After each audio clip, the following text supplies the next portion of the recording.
Welcome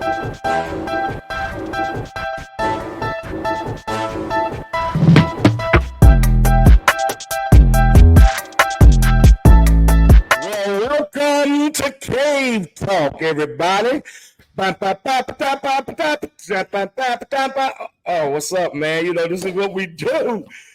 Listen, hey, you guys, you already see who I got up here. I'm going to bring him on and just talk to him in a moment. But look, I got to ask y'all every week, have you got your hat yet? You got to get a Cave Talk hat, man. Everybody got to go get a Cave Talk hat. Well, look, you got to get it, man. Listen, I hope y'all are following us. I need to get these subscribers up, man. Subscribe. Click, click, click, click, click, click, click. Tell all your cousins and everybody, man. Look, subscribe to Mac Cave Talk. We're just having a good time. Remember, it's just a platform that we come to be transparent and open where there's no judgment, man. And at the end of the day, we just want to agree to disagree and give your perspective. But yes, guess what? It's still respected. Well, ladies and gentlemen, tonight, today, this afternoon, look who I got up here this week. None other than the one and only Pastor John Russell. What's up, man? I'm glad to be here. I just want to start off by saying Bishop Tiff McCarter is the only person other than my dad that could call me and get me out of my bed and say, get on this podcast. Hey. I love it. Man, Bishop, I'm honored to be here, man. Thank you so much for the invitation, and I'm excited to have a conversation with you. No, man, listen, first of all, thank you for accepting the invitation, because you know, we talk all the time, but man, you just jumped up. I wanted to do something different. And your mind is so creative, and I lock into you, and I appreciate all you doing, man. I want people to know who you are, man. I don't have no big, large audience yet, but they'll come back and see it, and they'll be like, oh, my God, this is what it is, and then it'll go big and large. But, man, listen, I want to appreciate you, man. And, you know, hey, man, you 38? Hey, I don't know, man. 38, man. Yeah. Pastoring, you know, in the city of Durham, man, one of the greatest churches, man. Let's give us a little bit about John, man. Pastor John. I recently took over my father's church about a year and some change ago. Triumphant Church. Shameless plug, 2807 Dark Circle, Durham, North Carolina. www.wetriumph.org. And so I took over about it was February 4th. I celebrated a year. So February 4th of this year, of 2024, yes, I celebrated a year. And man, God has been faithful. We've had phenomenal growth. Yes, things have been going really well for us. And man, I'm just excited about what God has been doing, man, through little old us, and connecting us to people like you who are truly forerunners. And man, you called me creative. I remember when at that time, Pastor Tiff McCarter hit the city. Yeah, man. Right. They just gave me a different title, man. Same guy. I remember the businesses and the hot dog, the city dogs, and the owning of establishments and different things like that, the business ventures you were doing. Man, I don't forget that stuff. So yeah, my generation, we get to do it all over again. That's all. Man, but it's exciting, man, watching you do what you do, watching you and your dad work together. Man, how long were you in the background before we go to what I want to talk about? Wow. What we're going to talk about tonight, man. How long were you in the background, just helping pops, doing life, ministry, and all of it, man? Man, forever, man. I was in the background forever, but I did move. I moved in 2007 to Chicago. Oh, really? And I lived in Chicago for 4 years, me and my wife. Right after we got married, we moved to Chicago, and we were there until 2011. One night, God told me to come back, help my dad. My wife was immediately on board with it. I was making more money than I had ever made in my life at the time. So was she. Wow. We were doing great. And it's like literally God spoke to me at 2 o'clock in the morning. I was at work. I picked up the phone. I called my wife. I was nursing then. I was a nurse. And so I picked up the phone. I called my wife. I say, look, God said we need to move back to North Carolina. Instantly, she was on board. Boom, we moved back. I started really assisting my father in the ministry, became the director of operations. And did that for a while. Then I became I did media, I did all that stuff, and then became the executive pastor. And I was the executive pastor for maybe like 3 years. And then he named me his successor. Man, at 65 years old. I watched you do this, man, and I remember sitting down in the office talking about it. And I've watched you actually evolve and do all of it, man. And I'm serious. It's humbling and it's amazing to watch you have done it, how you do it, what you do. And and I tell you all the time, your brain, even at my age, I'm 20, I'm 18, 18 years older than you. And you don't look it though, Bishop. I'm trying to figure out your diet. Nice, man. I'm not sowing no seeds tonight, so you can say that all you want. Not none tonight. I'm telling you, man. Look, I'm just telling the people what I've asked you in private. What is your health regimen? And I told him in private, eat neck bones. Yeah, neck bones and hog jaw. Hey man, I gotta look and Skittles and Reese's and hey, that's how you do it, man. If you do that, drinking Coke Zero and you eating Skittles right here, the slushy, man, Reese's. Yeah. But man, no, man, I people don't know that we talk quite a bit. Yeah, and I pick your brain. You pour into me, and it's something to really talk about. And man, we got to talk about how we get into it. We be boxing, going back and forth, and then we'll be like, man, I respect that. I respect that, and I'll be like, man, I respect that. I respect that. Right. And man, because I pick your brain because man, you done been to school, you graduated, man, you're doing well. You and Kathy, y'all killing the game. Proud of all that, man. So no, man, and again, likewise, I respect all that you've done and honor what you've done. And so I think it's I love when we clash generationally. Talking to you oftentimes reminds me of talking to my father about certain issues. It's just we clash, but I do believe, unlike many of my peers, I try to build a bridge and not a wall. That's good. I try to figure out how we can conflate the two. God calls the young because we're strong, but he also calls the old because they know the way. And there's nothing like a strong dummy.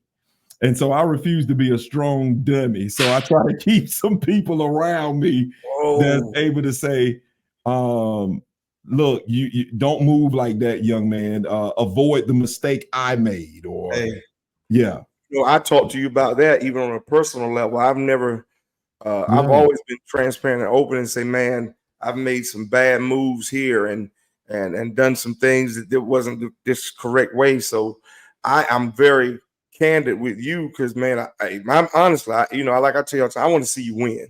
And you're gonna win. You're gonna win whether I speak to you or not, because God's got you covered.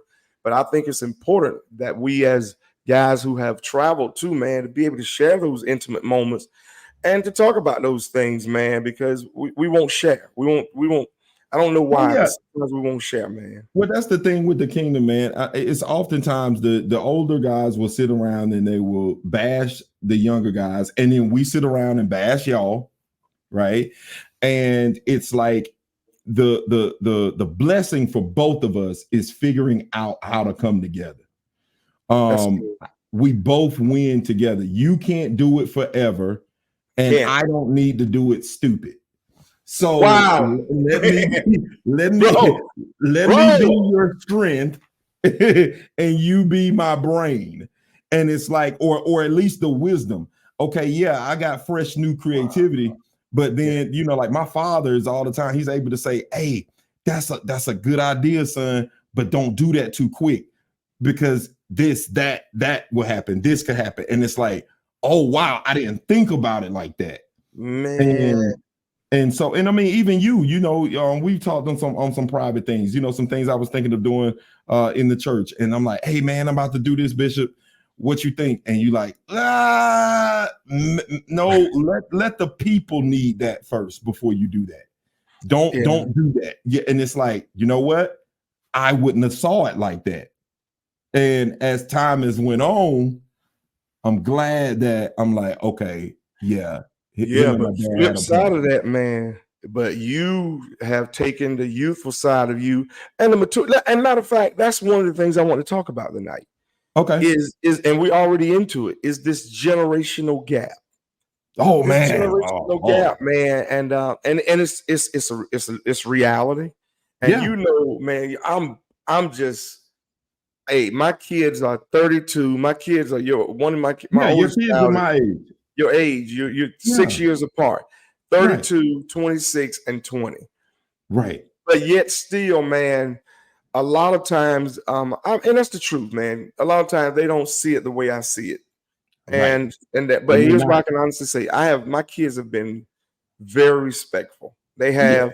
I mean, we've had the same kinds of challenges. I don't hide no games. I've been in fights with them and everything, but at the end of the day, we have not been we've never been an estranged family. Right.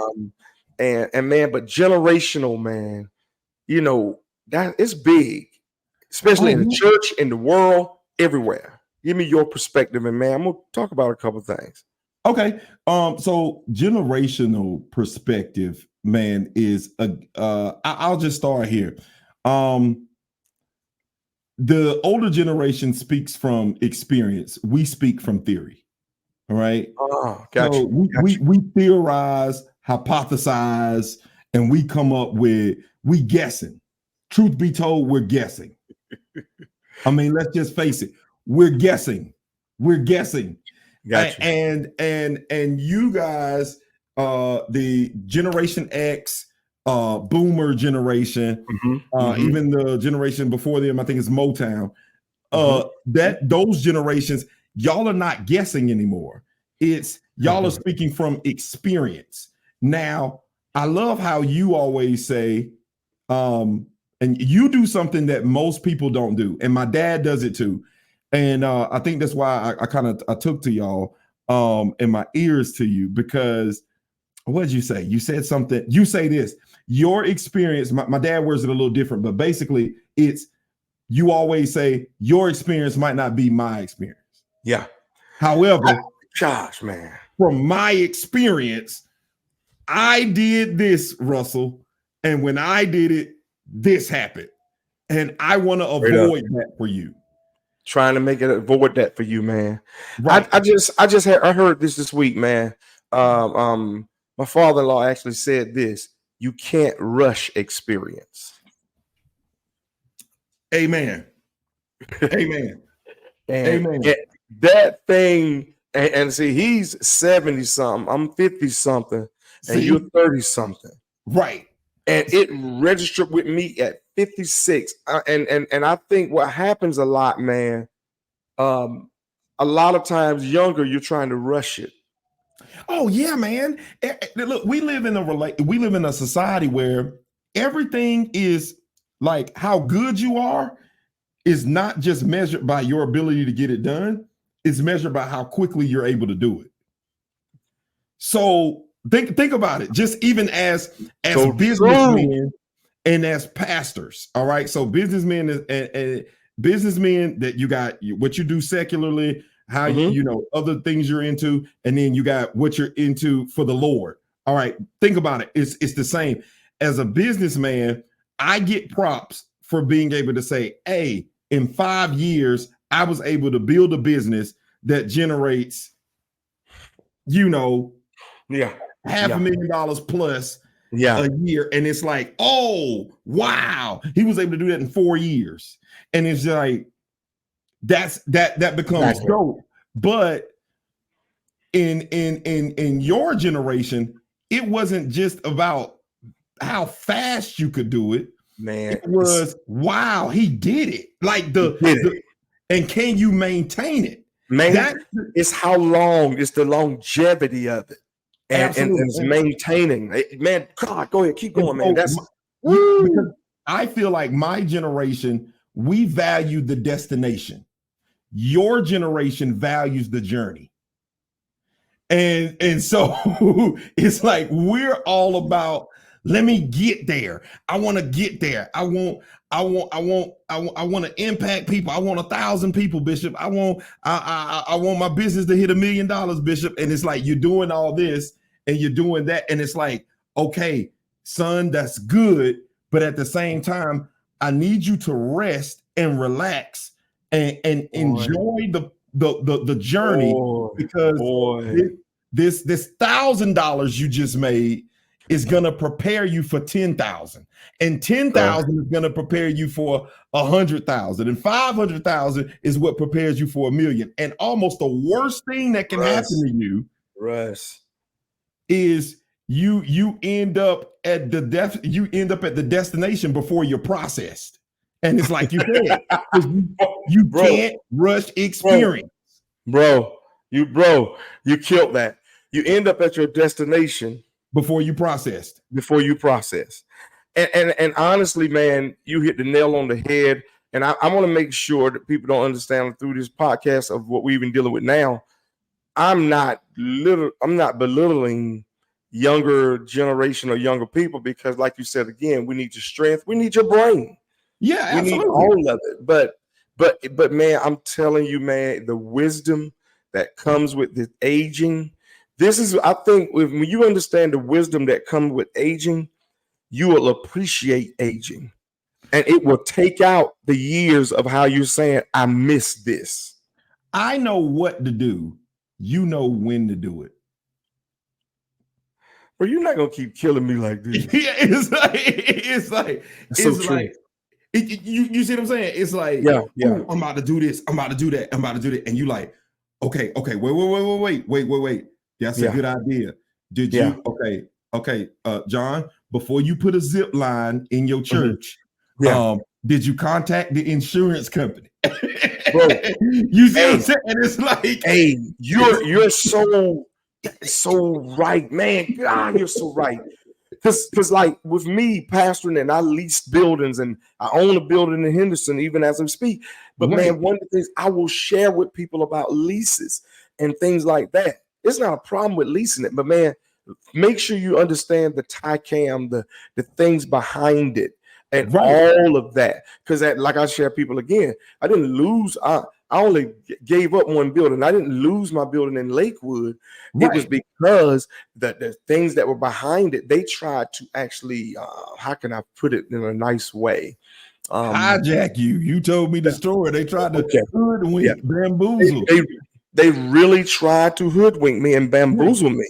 Yeah, but you and it was going stiff arm. They were Right. actually trying to take my lease up. It went from 4,000 to 7,000 to 10,000 to going to 14,000, then to 28,000. And we're talking back in what year? Oh man, you know what I'm saying? 2011, something like this, man. Exactly. So $28,000 in 2011 for a lease is absurd. 14,000 for me was absurd for me. Oh, yeah. Well, I mean, but knowing how you said know when to do it is, and I can tell you what happened. Part of it is we was in one side of it and it was packed out. Like, I don't know what you remember my Bible studies with 300 people. Right. Then on Sunday mornings, we was out of 2 services, we were seeing over 1,000 people or something. Right. Watch this. But instead of me just maximizing that, we took on another side to it. I remember. Yeah, and we built it. Man, I remember building it and all that. Watch this. I had money's in the bank, man. I had $100,000 just sitting in the bank. Right. But knowing when to do it. Absolutely. Knowing when to do it makes the difference. Yeah, you're so right. And so that's why I value having men who have been who've already went down the path. Hey man, I've been where you trying to go, Russell. And I mean, like, one thing you told me early on, and it was you said you told me you want to make sure. You said, Russell, I want to make sure whatever you gain, you can sustain. Bro. And that's the thing, because yes, sir. Yes, sir. And so what people don't realize is gifts and callings come without repentance. That's right. That's right. But watch this. There's a difference between a gift and a skill. Gifts are given. Give this to us. Watch this. Give this to us. Skills are developed. Talk to me. Yes, you have to develop a skill.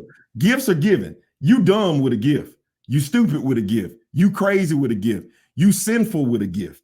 Come on. But your skill set comes in when you've disciplined yourself to be able to achieve a certain level of ability of your gifting. Here's the thing. Time and having good people in your ear allows you to move skillful. Your gift gonna work, but your gift is an anomaly. Bro, stop. I know, and the people up here, they're going crazy. I know, telling me not to bother you. No. If you can say that again. Yeah. Your gift, see, your skill set is developed through, as you said, experience. Okay. Yeah. And it's also developed through having good people in your ear. You need good coaches. Yeah. You need good coaches. You have a lot of friends in that arena. I dare not name drop. But one thing I'll say is, from coaches, your friends who are coaching NCAA teams, different things like that, NBA teams. Listen, man, those guys, your coach is not hating on you. Your coach is not hating on you. Your coach wants you to win the championship. They want to go with you. We all get a ring. Bro. I get to say I was a part of your journey. Bro. But man, here's the issue. The issue is this. What I was trying to get to is this. This is the powerful point. The powerful point is your skill set and your development are essential, because it's through the journey of developing your skill, the journey of listening to your coaches, even when you don't want to hear what they have to say, the journey of having to do what your coaches told you to do. And you don't, man, I don't know, man, he don't know what he talking about, but I'm gonna listen to the old man. You know what that does? That allows you to sustain what you obtain. And that's the issue. A lot of us are not able to maintain what we obtain because we did not go through the process of being developed. And we don't have a skill, we have a gift. And a broken clock is right twice a day. So you build the business, you build the business, you do $1 million 1 year, but because you didn't discipline, you didn't manage, you didn't learn discipline, you didn't learn managing, you didn't learn credit, you didn't learn systems, you didn't learn good bookkeeping. Here's what happens. You did it 1 year and you'll never do it again. It's not sustainable. Bro, I speak of my father all the time. I speak of my parents, my mom too. But with the profession that I'm in, man, I speak to my father all the time. My dad, as an associate pastor to him, always did what he said when I even disagreed. Me and my siblings talk about it. Wow. Man, my dad let me tell you, my dad was very old school. His announcements would be an hour in the middle of the service. Wow. And guess what? I thought that when I thought it was the craziest thing. It was too much time. But watch this. But not once could we lean down in the chair. I'm on the pulpit. I couldn't. Right. You couldn't. We couldn't lean in the chair. We couldn't give off facial expressions. You couldn't display attitude. You couldn't act like you was bothered. But what I know, without a shadow of a doubt, it helped me sustained all the other different things I face. Yep.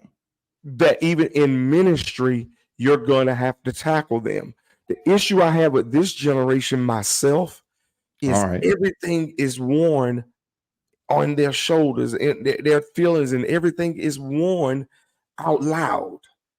Yeah, you guys. Now, I think what we did was we okay. If you look at the dichotomy and the difference between the generations, your generation was told to shut up and take it. My generation has this this tell it on the mountain. Boy, We have the I'm generation, your generation keep a secret, I'm generation me too. boy. and so and so your generation, what happens in this house stays in this house. I'm generation, tell all your business on Facebook. Boy, And so what we did was, now I think your generation definitely erred in the sense of shut up, you're not allowed to have feelings, you're That's not right. allowed to say anything, do what I say, and be proud to be present. Yeah. However, my generation, in an attempt to correct that, I believe we overcorrected. Yep. Yeah. Which is what we often do when we feel intimidated, lack of something, insecurities, offended, and all these different things. We have a tendency to overcorrect. Yeah, we overcorrect. It's like I have a friend now. I won't say her name, but she grew up in church, and she was in church all the time. I mean, 24/7. I mean, you think we church hard? Man, she grew up in church. It was like every week was a revival. And so now she's married, she's got kids of her own, and it's like she looks for reasons not to go to church, because her thing is, we didn't go on vacation, so we going on vacation all the time. We didn't do this. My son's not missing no soccer game because of church. And it's like, what should happen is your son should miss some church because of soccer. Come on.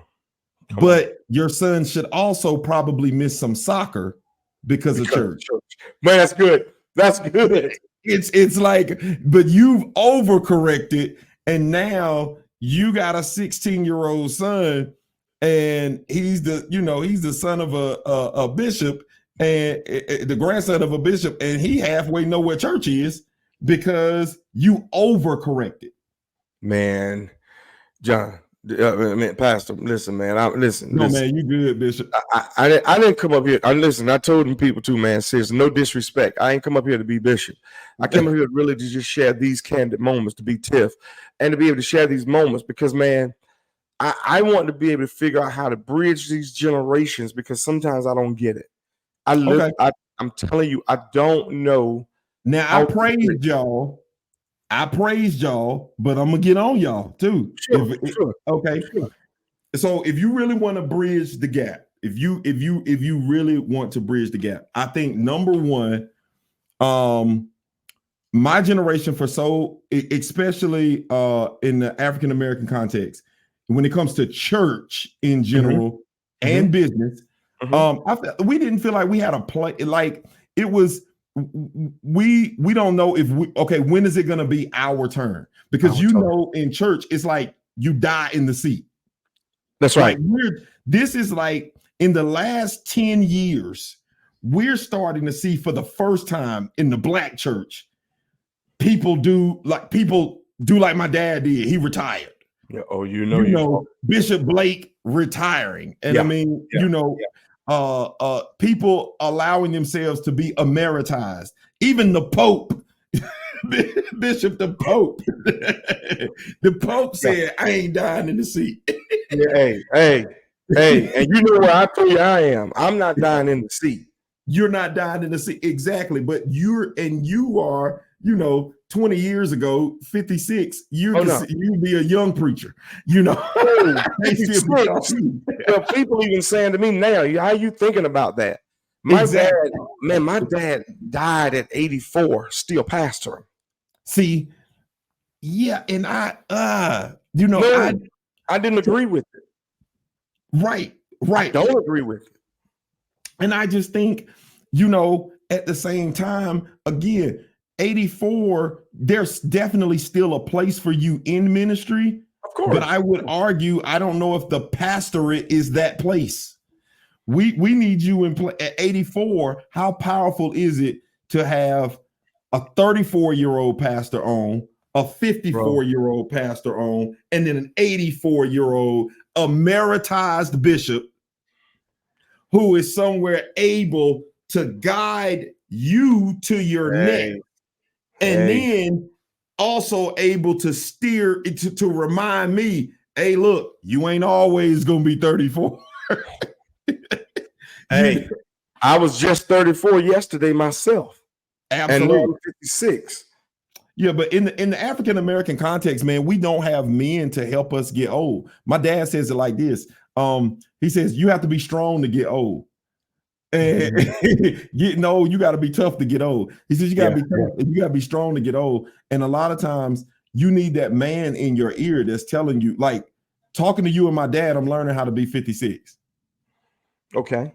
Yeah. Oh, wow. You see what I'm saying? So I'm learning at 56. I'm learning now. Okay, at 56, I don't want to be doing everything.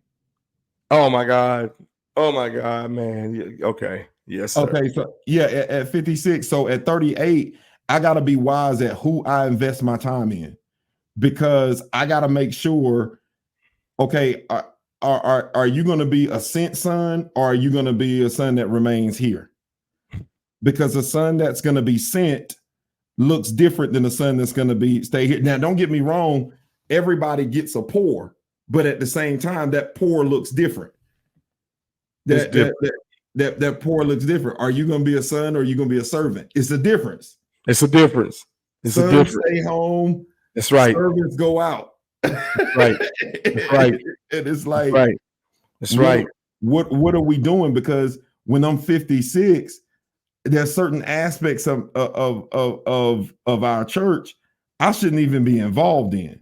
And by that point, because of how long, I have a friend of mine who has been pastoring for 20 years and mega church, whatever.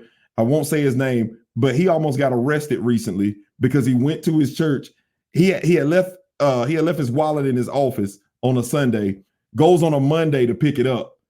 They're off. The office is closed on a Monday. He goes in, he opens the door. He forgot the alarm. He doesn't know the alarm code to his own church because it had been years. So he's the first one there. It's always a deacon there, or the maintenance man there, or the janitor's there. And it's just like, because it had gotten, watch this, so sustainable. He had been used to being able to be the visionary. And it's like, now I got to play janitor. Wait a minute. I barely could find my key. Alarm code, Jesus. He's you know. So yeah, I think you guys got to open up to us and tell us how to get old, what we should be doing, and then you got to solidify and let us know that we have a place. And almost got to give us a timeline. Well, let me share this with you. Now, let me get on you all from this perspective then. Let's go. I think it's important that you guys, of course, I do agree 100%. I have no rebuttal to know you, to know you guys have got to know you have a place and to really show y'all how to get old. I think one thing about showing you how to get old is not so much that what we say. It's the point of understanding how we've lived. And when I say of how we've lived is this right here. To get old, it's going to take relationships. And it's going to take the right relationships maintained. Yes. The Bible says, honor thy mother and father, that thy days may be long upon the face of the earth. I think the most important part of that scripture and the way it's interpreted has been, I don't think it's been totally incorrect, but I think it's been misused. I think the purpose of that scripture is, for me, my interpretation is learn how to respect the relationships because they will die early. If you do not respect relationships, they're going to die early. And it puts it in the perspective of a mother and father, because it's showing you that there's a positions of authority. Okay. And if Okay. you don't respect them, so watch this. If the relationships die early, guess what else dies early? Your dreams.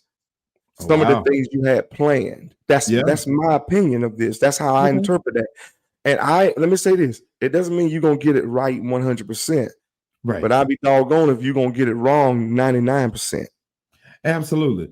I think honor has to be restored. Definitely. I think honor will fix a lot of this.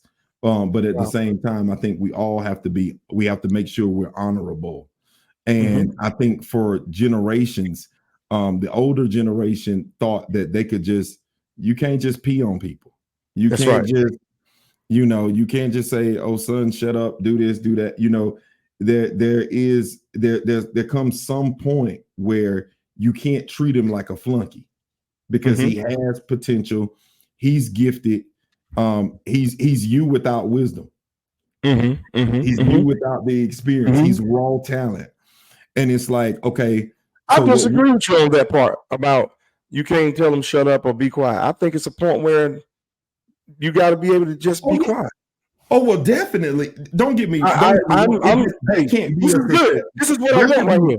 yeah, there should be moments of that, but Yeah, moment. that can't be a sustained, thing. Like shut up and do it. Man, just go over there and get out my face. Do this. Mhm. And it's like, okay, that's fine. But Sure. if you do that, don't call me a backstabber or a traitor when I say, well, you know what?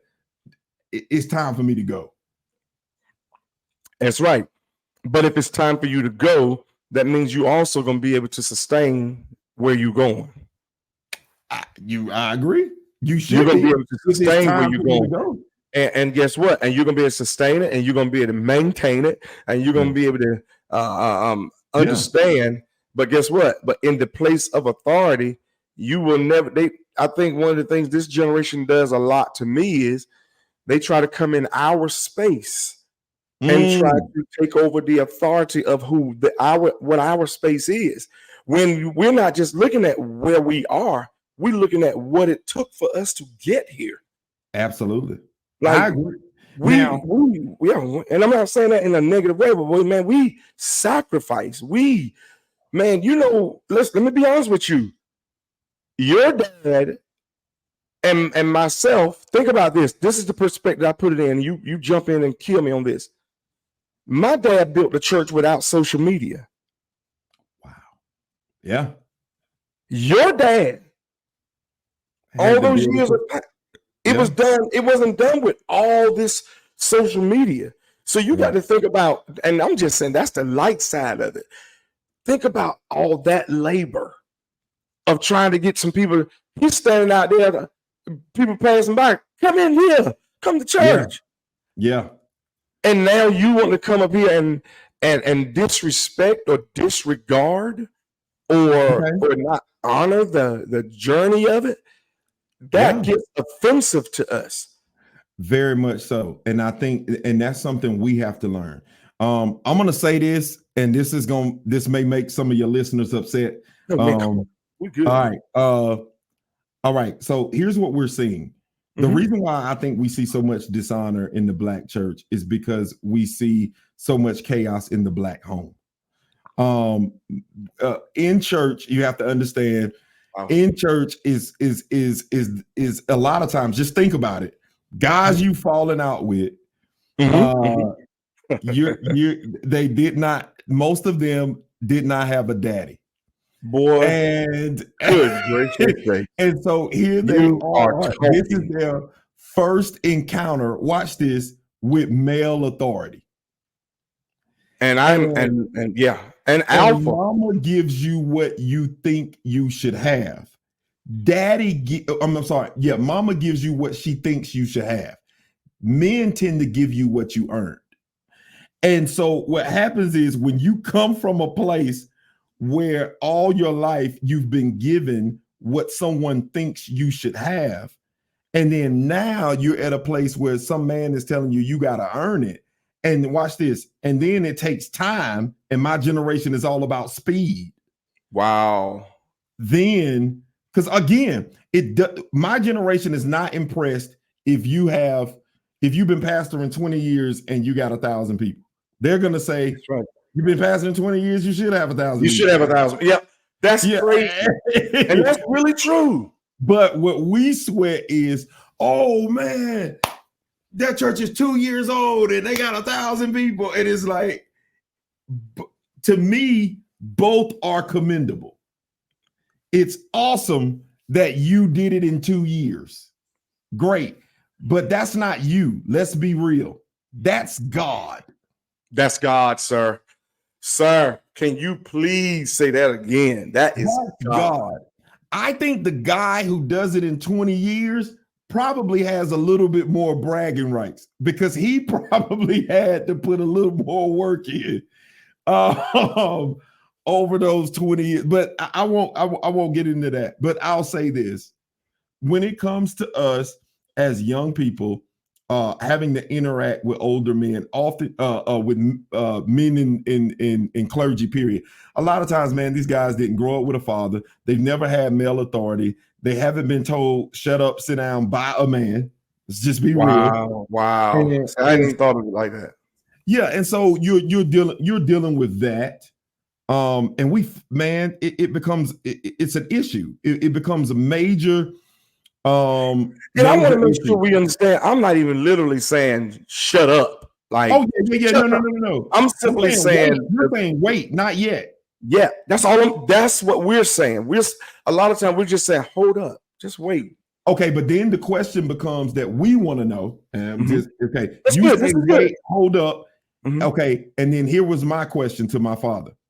Okay, when? I'll hold up, but when? And the issue is your generation typically can't provide a direct answer. We can't, because again, what we are trying, and it goes back to the beginning of this conversation, what we are attempting to do is to not allow you and try to guide you through some of the things that we didn't do so that you will not have to keep starting over. And what you guys have said a lot, and I'm only saying that because of your age, and I'm specifically saying you're saying, let me make the mistake.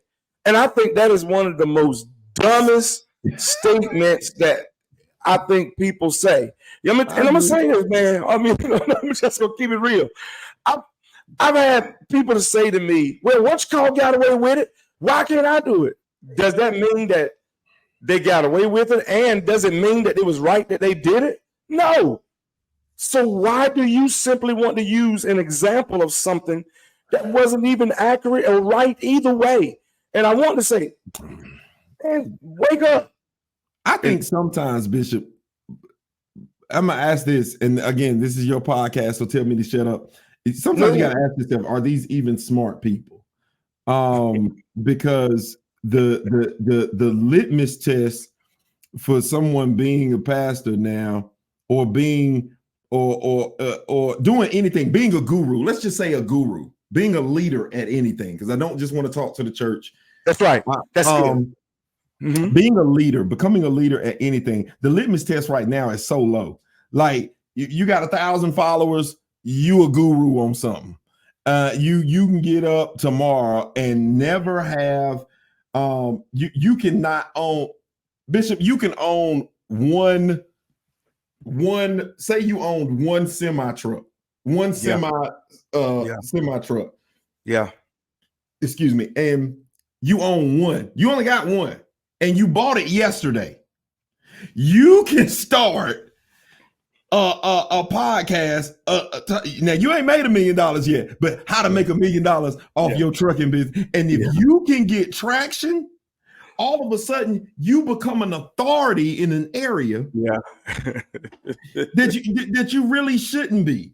And so it's like we have to be careful valuing popularity. Wow. Right? We got to be careful when we place the value of popularity over process. He's popular, but he hasn't been processed. So he doesn't know nothing. No. Everybody knows him, but he don't know nothing. And so and you're going to get to this age. Let me tell you this, man. I sit in my office on Sunday mornings and young guys come in, they shake hands. I'm always dapping them up, everything. Right. My son, my youngest son, this is how he speaks to me right now. What's up, Dad? It's not even the handshake, When I grew up, it's the pound, and I'm cool with it too, But man, when guys who are older than me or whatever, they can be 1 year older. I stand up and shake their hand. Absolutely. To this day. Absolutely. And I think those are some core values that I still think that we miss in this generation. Yeah, we're taught to acknowledge. You guys are taught to respect and honor. There's a difference. Acknowledging you came in the room, hey yo, what's up? You acknowledge me, but you ain't respect me. My father always told me, you greet a man, look him in his eyes, shake his hand. Everybody is yes, sir, no, sir. Okay. Now, do you agree with that? Do you agree with that?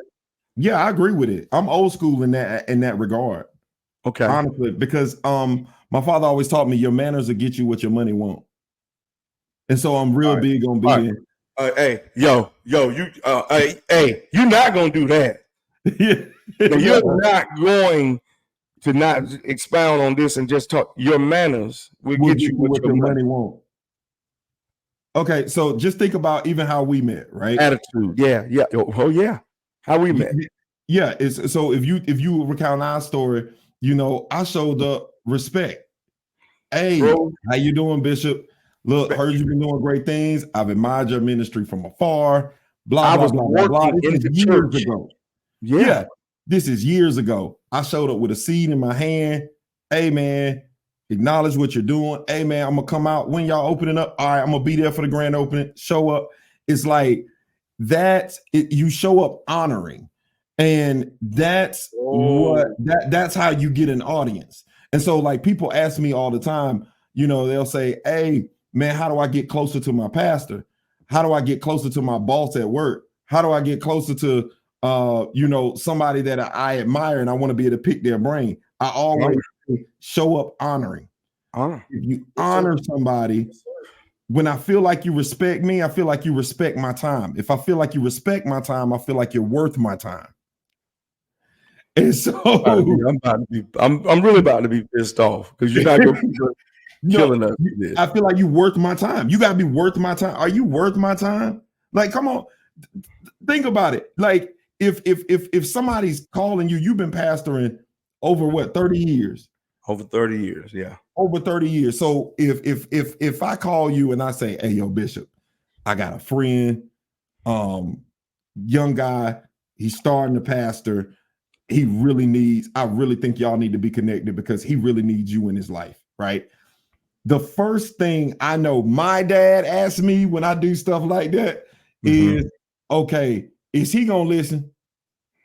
Because the first thing right is, man, don't give me nobody that's gonna win. I don't want to have to get in front of somebody and I got to prove myself to them before they listen to me. Dude, check my resume before. Check me. Check it, and then that way I don't want to have to come and explain everything, because sometimes I'm gonna tell you, no, don't do that, and that's it. And because more is gonna be caught sometimes than taught. Bottom line. Thank you. You literally gonna catch what they do more than what they just teach you what they do sometimes.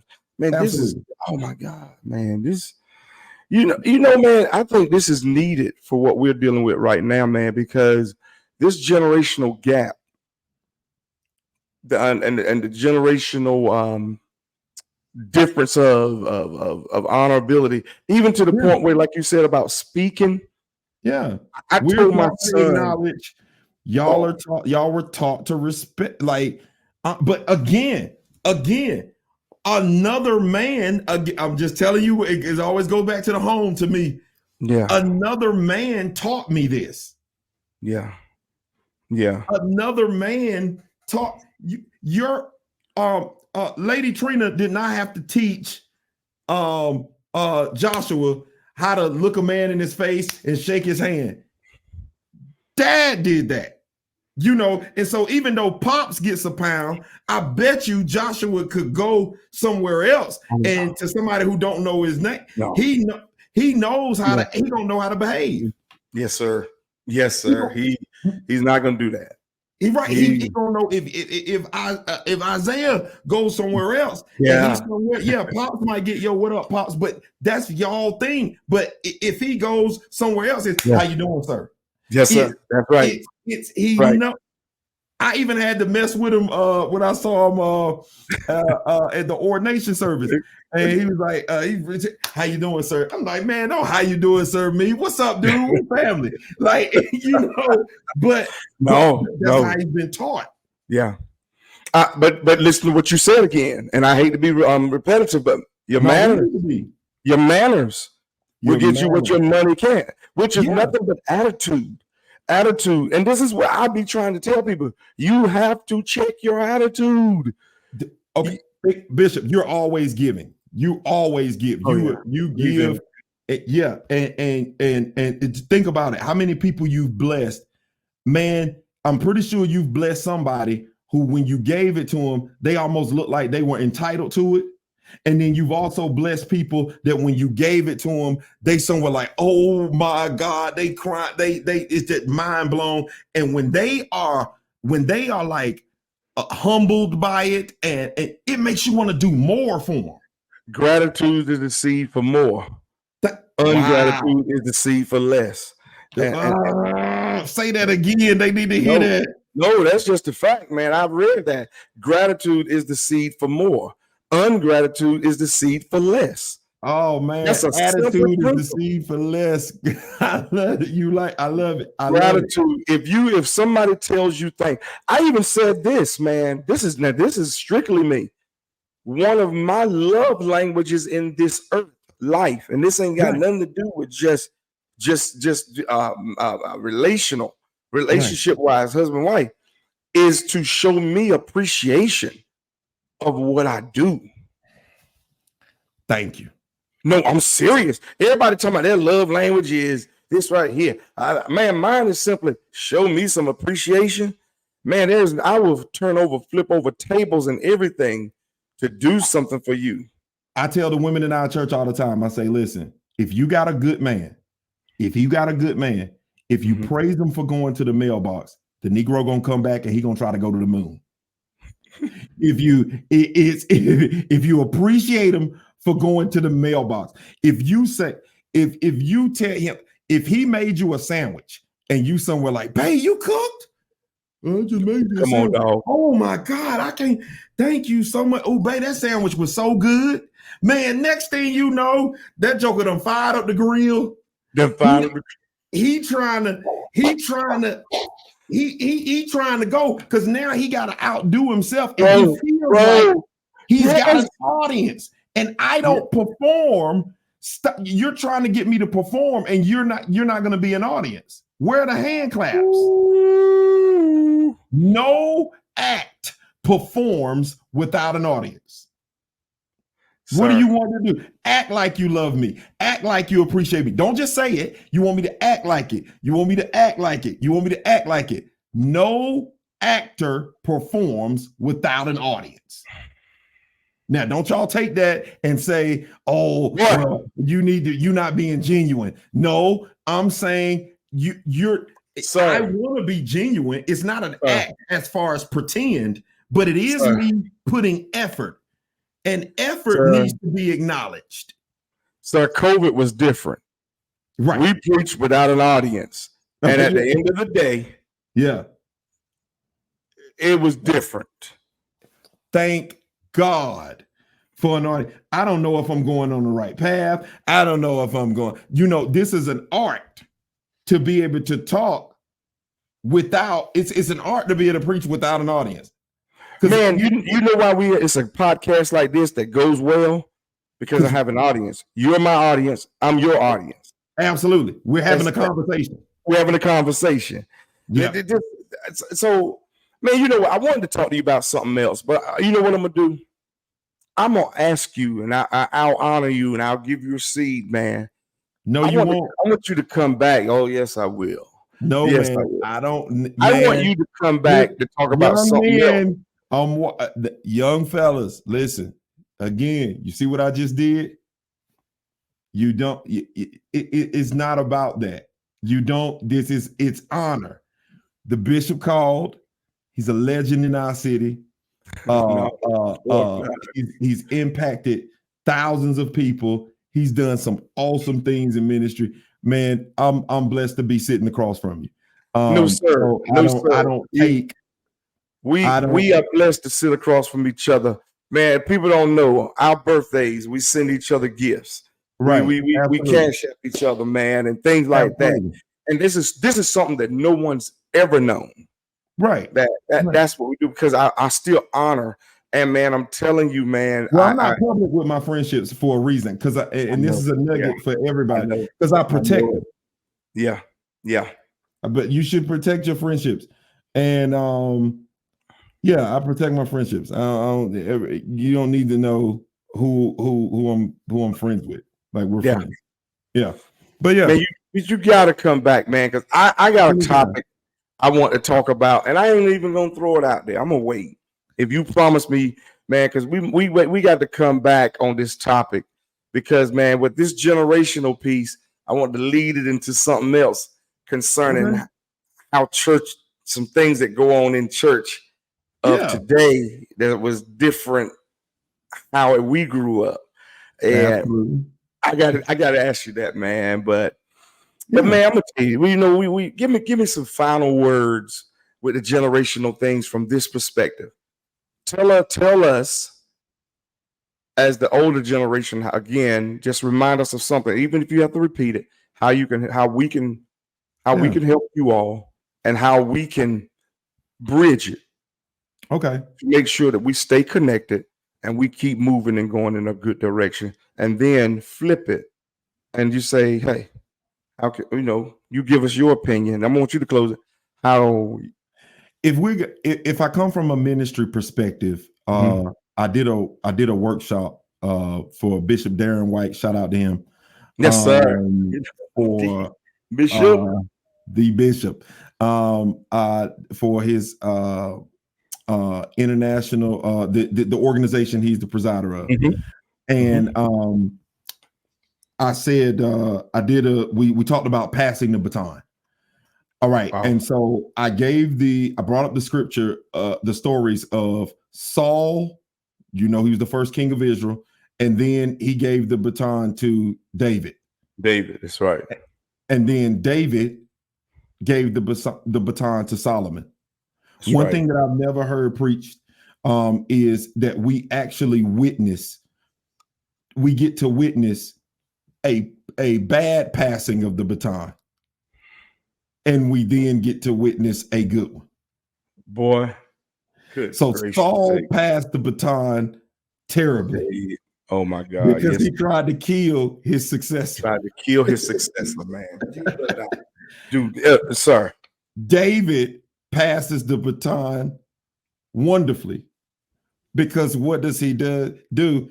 He ends up passing the baton to Solomon and gives Solomon advice even on his deathbed. He tells him, show yourself a man. So here's the thing. In that lesson, because I don't want to seem like I'm not brilliant enough to come up with this off the top of my head. But in that lesson, I taught that in order for there to be successful passing of the baton, which would be honor, because let's face it, my generation doesn't want your spot, but we want your spot. Yes, sir. Yes, sir. And so I'm saying, when am I gonna get my chance? Because if you think about it, okay, if you've been in this for 30 years, and I'm getting to my points. No, you good. This is good. If you've been in this for 30 years. Yes, sir. 30 some years. Okay. So, all right, Bishop, you're only 56. So 30 years ago, you were 26 pastoring.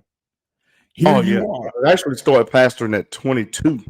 Okay, so you're 22, you're pastoring, you got a wife, in your 20s. You got kid in your 20s. Yep. You got a house in your 20s. Yep, like exactly. you doing your thing. And then here we are.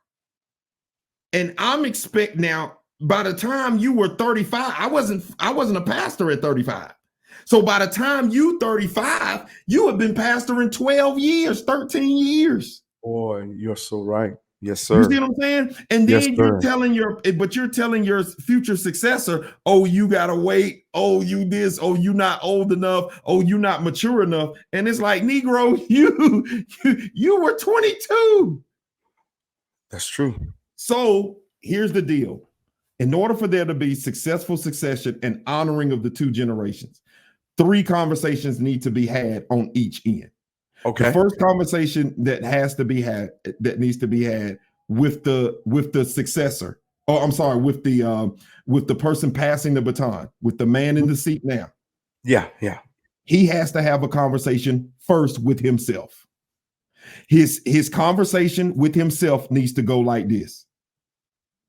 Do I want to hand this off, or do I really just want help? Do I want to hand off like I'm ready to fade off the scene, or do I really just want help? Yes, sir. The second conversation. I want to hand off, but go ahead. Okay. So then the second conversation is you got to now talk after you've talked to yourself. Now you got to talk to God. And God has to then show you who to hand this off to. So you have to have God show you who, watch this, who's my help and who's my handoff. Because a lot of times what happens is you guys have a habit of promising your help the handoff. But we don't hand it off. And we never hand it off because the help's not capable. You're looking for a person that's going to be able to handle the handoff. The help can't handle the handoff. Sir. But the person who God has created for you to hand it to, he'll be able to handle the handoff. Be able to handle the handoff. Yes, sir. But the second conversation is, again, with you and God. And the third conversation, watch this, is between you and the man you're handing it to. Yes, sir. And in this conversation, some critical things have to be discussed. And they can be summed up in one word: expectations. What are you expecting after the handoff? What are you expecting during the handoff? And those same 3 conversations have to be had also on the end of the successor. He got to have a conversation with himself. Do I want to help, or do I want to receive handoff? Then I got to talk to God. Is what I'm trying to get for me? Is this? And then I got to talk to you. And I got to say, you. Hey, meaning you, meaning the man in charge. The man in charge. I got to say, okay, is this what we doing? Okay, what's the timeline? What do you want from me now? What do you want from me later? What does that look like? And see, and then what has to happen is time has to go. Trust will be developed. Trust will be built. And that's what my generation has to understand, because you are asking a man to give you his baby. That's right. And this isn't just his business. And come on, sir. This is, watch this, his life's work for God. This is, I build a business for John Russell. Man, I build a church for God. And you're asking me to hand you what I built for God, what I suffered for. You sent me a post today.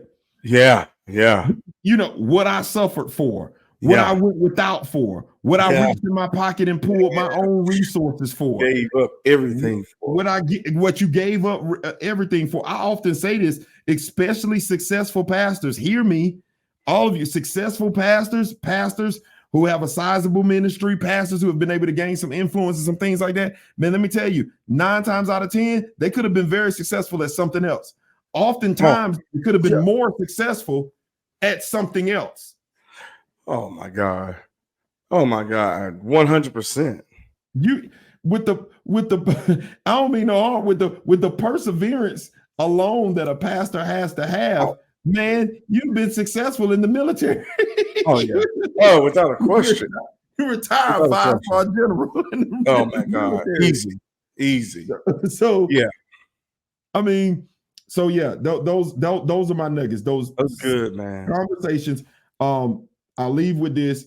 I recently said this, and I recently found this out. The most, it's rising. The reason why the number one rising reason that people are breaking up in relationships, why relationships end badly, is uncommunicated expectations. See, now you get to go into something else. What do you do? So we got to talk about. We got to talk. You expect me to say no, sir? Yes, sir. You got to communicate that. Because you know what? More than likely, they daddy ain't thinking. The daddy ain't said it. Yeah. Man, and if I feel disrespected, Bishop, I feel disrespected when you say such and such to me. I gotta communicate that. Yeah. But I digress. Man, look, Pastor Russ, Pastor Jay, look, this has been phenomenal. And I know that the audience, man, I can't go back, wait just to watch this some more myself, man, because you've said so much and empowered so much. But we can't leave without you giving a shout out to one of the greatest churches on this side of heaven, man. And you did it at the beginning, but I got to leave with the same way, man, because Triumph is a force to be reckoned with, man. Man, shout out to Triumph and Church. God has blessed us to be able to just pastor and lead and serve with some of the most awesome people in the world. And I believe Triumph and Church, along with other churches in the city, such as the city ministries and other ministries. I won't even We're talking about Triumph right now. Impact, and I'm excited about it. So you can find us at www.wetriumph.org. You can find us on Facebook and on YouTube and all of those wonderful platforms, Instagram at We Triumph NC. We Triumph NC. You can easily find us there, or you can follow me on Instagram at Pastor John Russell. Man, appreciate you, bro. I'll call you again on the last minute, man. We're going to set this one up in advance, man. We're going to set it up in advance. Let's do it. We got to carry this on, man. I really appreciate y'all. Listen, that's it for Cavetalk today, man. Come back, enjoy, push that subscribe button, and like us. And we can't wait to follow you and have a good time. Y'all, peace out. Peace.